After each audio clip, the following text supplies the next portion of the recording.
उत्तर प्रदेश विधानसभा चुनाव की तारीखों का ऐलान नहीं हुआ है, लेकिन राजनीतिक दलों ने चुनाव की तैयारी शुरू कर दी है।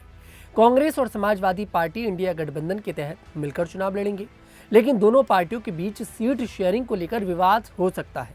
इसके संकेत कांग्रेस के प्रदेश प्रभारी राजेंद्र पाल गौतम के एक बयान से मिले हैं।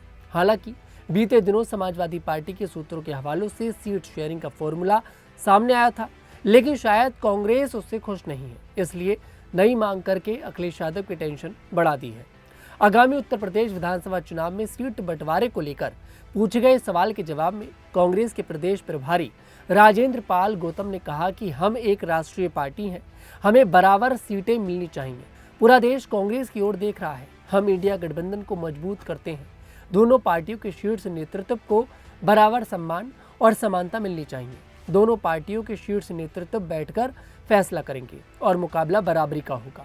इसका मतलब ये है कि कांग्रेस इस बार चुनाव आधी सीटों पर लड़ना चाहती है, जबकि समाजवादी पार्टी मजबूत और जीत वाली सीटें कांग्रेस को देने के पक्ष में है। सूत्रों के अनुसार कांग्रेस 150 सीटें मांग सकती है और राजेंद्र पाल ने आधी सीटों पर दावा ठोका है, जबकि समाजवादी पार्टी 70 से 80 सीटें ही कांग्रेस को देने के मूड में है।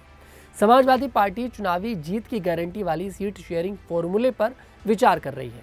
समाजवादी पार्टी सीटें बांटते हुए यह देखेगी कि दोनों दल किस किस सीट पर चुनाव लड़ना चाहते हैं।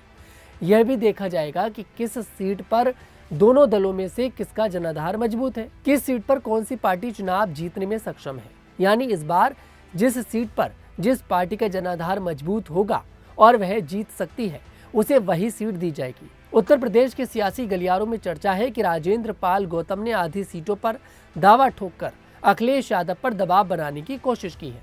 राजेंद्र का बयान कांग्रेस की रणनीति का हिस्सा है, लेकिन क्योंकि अखिलेश यादव मुख्यमंत्री बनने की रेस में है और वे शिद्दत से मुख्यमंत्री बनना चाहते हैं, तो वे कांग्रेस को नाराज करने का रिस्क नहीं लेंगे। क्योंकि अगर कांग्रेस को गठबंधन में मजबूत भूमिका मिली और ज्यादा सीटें मिली तो वह समाजवादी पार्टी के पाले में दलित और ब्राह्मण वोटों का शिफ्ट करा सकती है। ऐसे में कांग्रेस के साथ सही तरीके से सीट शेयरिंग करने में अखिलेश यादव का ही फायदा होगा। फिलहाल देखिए, जो चुनाव है वो 2027 की शुरुआत में होने वाले हैं, लेकिन इन लोगों ने अपनी तैयारी शुरू कर दी है। कहीं ना कहीं अंदर ही खाने इन लोगों की बैठकें भी हो रही हैं। अखिलेश यादव तो कहते हैं कि हम लोग गठबंधन में चुनाव लड़ेंगे, राहुल गांधी भी कहते हैं कि हम लोग गठबंधन में चुनाव लड़ेंगे, लेकिन हर बार कहीं ना कहीं सीट शेयरिंग का जो फॉर्मूला है वो मुसीबत बन जाता है दोनों ही पार्टियों के लिए। अखिलेश यादव मुख्यमंत्री बनना चाहते हैं और उत्तर प्रदेश के अंदर इंडिया गठबंधन का जो चेहरा होगा वो अखिलेश यादव का ही होगा। अब अगर अखिलेश यादव मुख्यमंत्री बनना चाहते हैं तो कहीं ना कहीं उन्हें कांग्रेस को ज़्यादा सीटें देनी पड़ सकती हैं। हालांकि समाजवादी पार्टी और अखिलेश यादव यहाँ पर कांग्रेस को 70 से 80 सीटें ही देने के मूड में है, लेकिन कांग्रेस जिस तरह से इस बार उभर कर आ रही है, मजबूत बनती दिख रही है, राहुल गांधी लगातार रैलियां कर रहे हैं, राहुल गांधी की फैन फॉलोइंग बढ़ रही है, उस हिसाब से कहीं ना कहीं कांग्रेस ही दावेदारी ठोक सकती है। और अगर कांग्रेस की बात को नहीं माना गया तो आप ये समझिए कि ये गठबंधन नहीं भी होगा, फिर ये लोग अलग अलग चुनाव लड़ेंगे।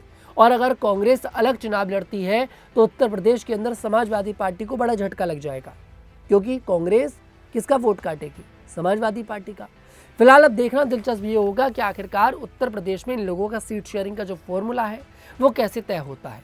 फिलहाल आपको क्या लगता है कमेंट सेक्शन में जरूर बताइएगा। मैं तनुज दीक्षित आपसे मुलाकात करूंगा, तब तक के लिए हमारे साथ देखते रहिए न्यूज़ 15 उत्तर प्रदेश।